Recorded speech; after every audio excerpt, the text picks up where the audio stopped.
নমস্কার, আরও একবার আপনাদের সকলকে আমার ফেসবুক পেজ এবং ইউটিউব চ্যানেলে স্বাগত। আপনারা যারা এই ভিডিওটির আগের যে ভিডিও অর্থাৎ প্রথম পর্ব সেটা দেখেননি তাদের অনুরোধ করব, প্লিজ একবার আপনারা ফার্স্ট পার্ট যেটা রয়েছে সেটা দেখুন, তারপর এই সেকেন্ড পার্টটা দেখবেন। আজকে আমরা আলোচনা করব ওপেন ওয়াটার সুইমিংয়ের প্রস্তুতি। তো ওপেন ওয়াটার সুইমিংয়ের প্র্যাকটিসটা একটু ট্রিকি। বিভিন্ন চ্যানেলে আমাদের যেতে হয় এবং প্রত্যেকটি চ্যানেলে নিজস্ব প্রবলেম রয়েছে, বিভিন্ন চ্যালেঞ্জ রয়েছে যেগুলো আমাদের ফেস করতে হয়।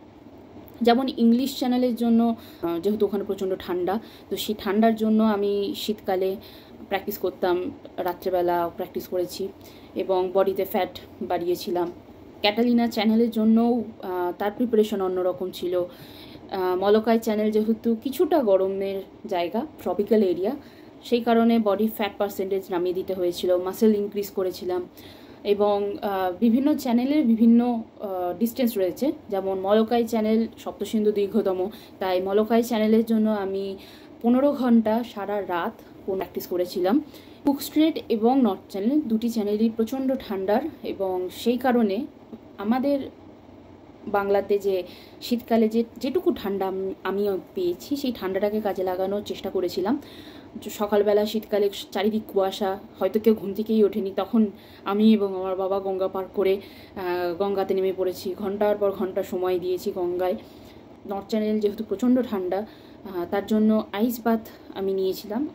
ফ্যাক্টরি থেকে বরফের চাই আনা হতো এবং সেটিকে ড্রামের মধ্যে জল ভরা থাকতো, সেই ড্রামের জলে ওই চাইগুলিকে ভেঙে মিশিয়ে দেওয়া হতো এবং সেই জলের তাপমাত্রা যখন 6 থেকে 7 ডিগ্রিতে পৌঁছাতো তখন সেই জলের মধ্যে বসে থাকতাম। আমি হায়েস্ট 1 ঘন্টা পর্যন্ত এই আইস বাথ নিয়েছি। তারপর বাড়িতে একটি রুমে এসি অন থাকতো, সেখানে টেম্পারেচার একদম লো করে দেওয়া হতো। আইস বাথ কমপ্লিট করেই আমি ওই ঘরে চলে যেতাম এবং সেখানে প্রায় 6-7 ঘন্টা ওই লো টেম্পারেচারে আমি থাকতাম। ওপেন ওয়াটার সুইমিংয়ের প্রস্তুতির জন্য আমার সবথেকে বড় জায়গা সেটি হলো কালনার ভাগীরথী নদী। ভাগীরথী নদী ছিল বলেই আমি সমুদ্রের যে স্রোত, সেই স্রোতের সাথে লড়াই করতে পেরেছি, কারণ আমি এখনও ভাগীরথী নদীর স্রোতের পক্ষে এবং বিপক্ষে অনুশীলন করি।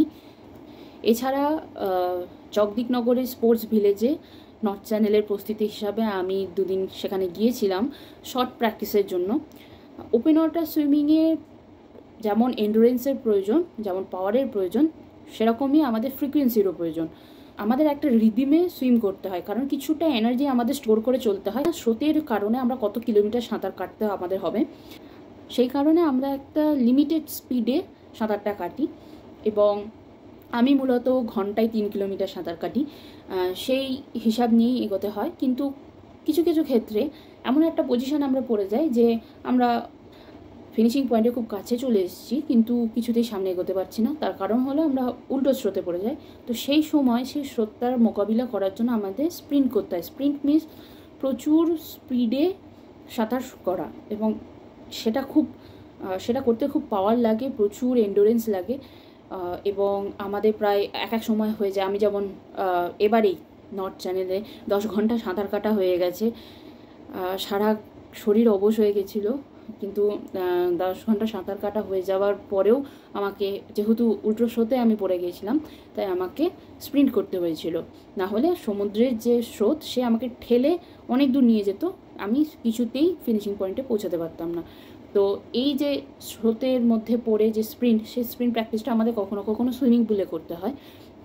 এছাড়া সমুদ্রের যে সাঁতার, সেটা সমুদ্র একদমই অন্যরকম একটা জায়গা যেখানে সাঁতার কাটতে প্রচুর স্কিল প্রয়োজন হয়, কারণ সমুদ্রের ভেতরের যে ঢেউ সেটা একদম রোল হয় এবং সেই রোলিংয়ের মধ্যে আমি যদি নিজেকে ভাসিয়ে রাখতে না পারি তাহলে হয়তো জলের তলায় ডুবে যেতে পারি। তো এই স্কিল, ছোট ছোট যে স্কিলগুলো, সেগুলোও আমাদের শিখতে হয়েছে। আমি মূলত পুরীতে গিয়ে পুরীর সমুদ্রে শিখেছি। আমি সবসময় বলে থাকি ওপেন ওয়াটার সুইমিংয়ের 90% মেন্টাল আর 10% ফিজিক্যাল, কারণ সেই চ্যানেল ক্রস করার সময় নিজেকে শান্ত রাখার জন্য সবথেকে বেশি যেটা প্রয়োজন হয় সেটা হলো মেন্টাল স্ট্রেংথ। মেন্টাল স্ট্রেংথের জন্য অবশ্যই আমার কাছে বেস্ট অপশান সেটা হলো মেডিটেশন। প্রচণ্ড ঠান্ডায় হাত পা বেঁকে যায়, আমার শরীরে কোনো ক্ষমতা থাকে না, তখনও যে এই লাস্ট পুশটা করি ওই সময় নিজেকে যে নিজের শরীরকে কন্ট্রোল করা, এটা অবশ্যই আমি আমার মেডিটেশন, আমার নিজের সাথে নিজের সময় কাটানো, এগুলো আমাকে খুব ভীষণভাবে হেল্প করে।